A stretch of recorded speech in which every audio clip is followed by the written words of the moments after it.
In 211 before Christ, Rome introduced a coin that would become the most powerful currency the ancient world had ever seen. It was made of nearly pure silver, weighed 4.5 grams, and it was called the denarius. For nearly 300 years, it was rock solid, stable, trusted. It built roads, funded armies, and connected an empire that stretched from Scotland to Syria. Then, slowly, quietly, emperors started cheating. And within 400 years, that same coin was 98% bronze with a thin silver coating that rubbed off in your hand. Prices had risen nearly 1,000%. Trade had collapsed. Citizens were selling themselves into slavery just to avoid crushing taxes. And Rome, the most powerful civilization the world had ever built, was gone.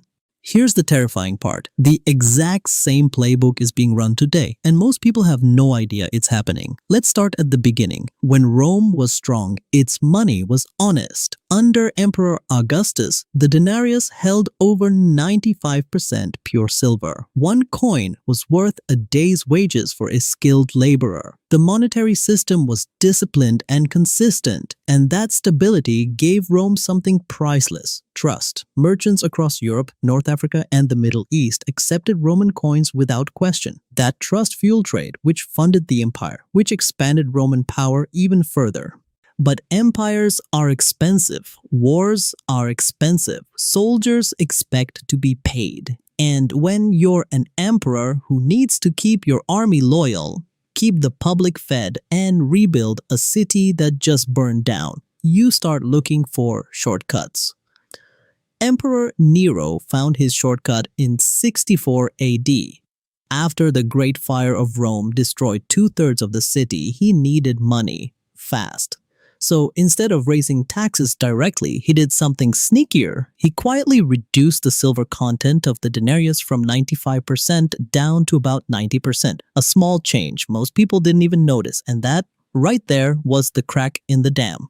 Over the next 200 years, emperor after emperor repeated the trick. Each one inherited a slightly debased coin, then debased it a little more. Under Trajan, around 117 AD, the denarius was down to 85% silver. By Marcus Aurelius, it had dropped to 75%. By 211 AD, it was at 50%. But then came the crisis. The 3rd century AD was Rome's breaking point. Between 235 and 284 AD, Rome had at least 26 different emperors. Most were military generals who seized power through coups, and every single one of them, upon taking the throne, needed to immediately pay their soldiers a massive loyalty bonus. Where did the money come from? They just debased the coin further.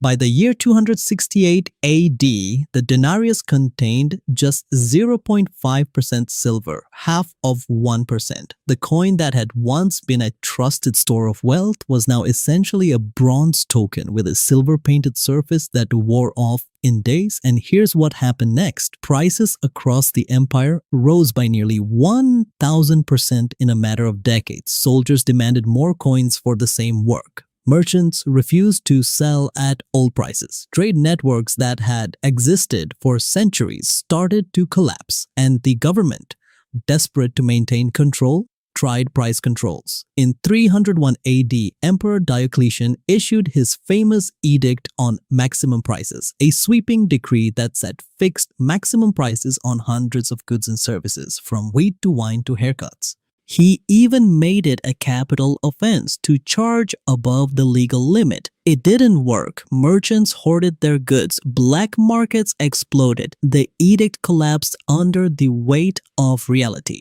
You cannot price fix your way out of a currency crisis. You never could. Now here's where this gets uncomfortably familiar. The United States dollar was backed by gold until 1971. When President Nixon ended the Bretton Woods system and severed the dollar's link to gold entirely. From that moment, the dollar became a pure fiat currency, backed by nothing but government promise and global trust. Since the Federal Reserve was created in 1913, the US dollar has lost more than 96% of its purchasing power. Think about that. The same gradual erosion, the same slow bleed. Just like the denarius, but stretched across a longer timeline and dressed up in modern language like quantitative easing and monetary stimulus. Between 2020 and 2022 alone, the United States added more money to circulation than it had in the previous 200 years combined. Prices surged at rates Americans hadn't seen since the early 1980s. And just like Roman merchants who hoarded their old high silver coins, today's investors are rushing into gold, real estate, and Bitcoin, anything that holds value outside the fiat system.